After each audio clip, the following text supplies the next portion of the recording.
I've done some research on a very interesting topic. How many of you have heard about the Bermuda Triangle? What do you think happens to the planes and the people and the ships that have disappeared? Well, to prepare for this presentation, I read several articles about this, and I find the Bermuda Triangle very interesting. So let's take a look at some of the basic information about it. Each article I read, they varied as to where the locations were, but they were all basically in the same area. Without a Trace, the Bermuda Triangle, which was published in the Scholastic Scope, tells us that the boundaries run from Melbourne, Florida, to Bermuda, to Puerto Rico, and back to Florida. It covers approximately 440,000 square miles and is also known as the Devil's Triangle. Another interesting fact is that this is one out of 2 places in the world where compasses do not work. Gwen Quasar wrote The Bermuda Triangle, which was published in The Boy's Life, and he tells us in the past 25 years, at least 80 aircraft have disappeared. Between 1942 and 1952, the U.S. Navy and Air Force lost approximately 35 aircraft. Most left no trace. Now I'd like to discuss just a few of the disappearances out of the hundreds that have happened. On October 24th, 1980, the SS Poet, which left a port in Delaware, had 35 people and was an 11,000-ton ship. The skipper had checked in like he was supposed to, and everything was smooth sailing and was going okay. On that same day, the third mate did a ship-to-shore call to his wife, and everything was still fine at that. 2 days later, when the skipper was supposed to check in, they never heard from him. The position that they would have been at would have been north of Bermuda. This was an 11,000-ton ship that had just vanished. There was no mayday, no distress call, nothing. It was just gone.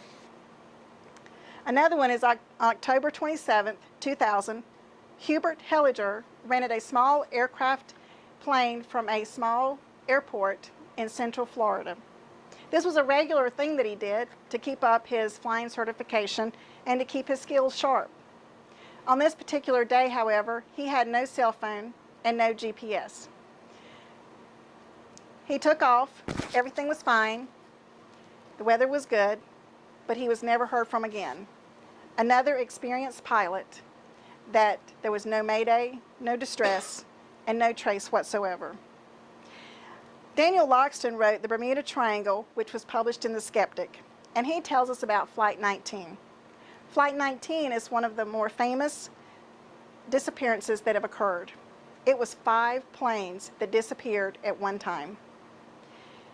It happened on December 5th, 1945. It was a training mission, and they took off at 2 o'clock. Everything was going fine.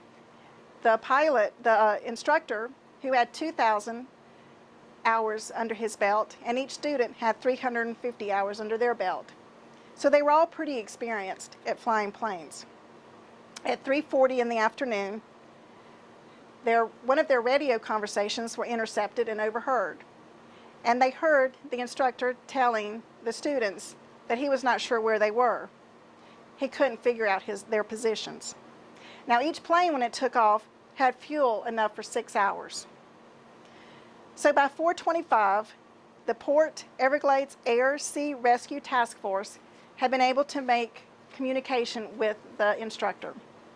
Now the whole time that they're communicating, please keep in mind that it was garbled and it was staticky, and at times they could hear the instructor, but the instructor could not hear them.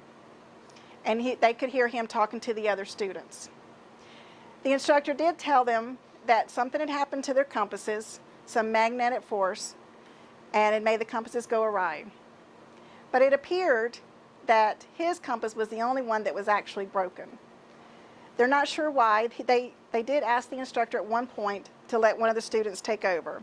They're not sure if this ever happened. The ground crew worked really hard to try and help the 5 planes get home. There was 23 men among these 5 planes. By 6:30, the ground crews had an exact location, And once this was pinpointed, they were able to put planes in the air to go and help bring them home. They were able to pinpoint them from their radio signal. They never were able to pick them up on radar. As the rescue begins, there was one more unfortunate thing. One of the rescue planes blew up. Because of the type of plane this was, it was common for them to blow up, and it was witnessed. It is, however, accounted with the Bermuda Triangle because they were on the search for Flight 19. Maybe it was all the compasses going awry and the confusion of the pilot. These were all factors as to what could have happened.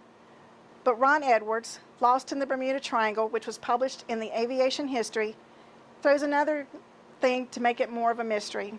He tells us that on that same day, Flight 18 took off just 15 minutes prior to Flight 19. They were doing the same training mission, everything. It was identical to what 19 was doing. Flight 18 made it home safely. Where did Flight 19's planes go? Today I told you some basic facts about the Bermuda Triangle. I've also discussed 3 of the many disappearances that have happened in the Triangle. Remember that most things can be explained, but when there is no evidence left behind, it leaves doubt in people's minds. What do you think happened?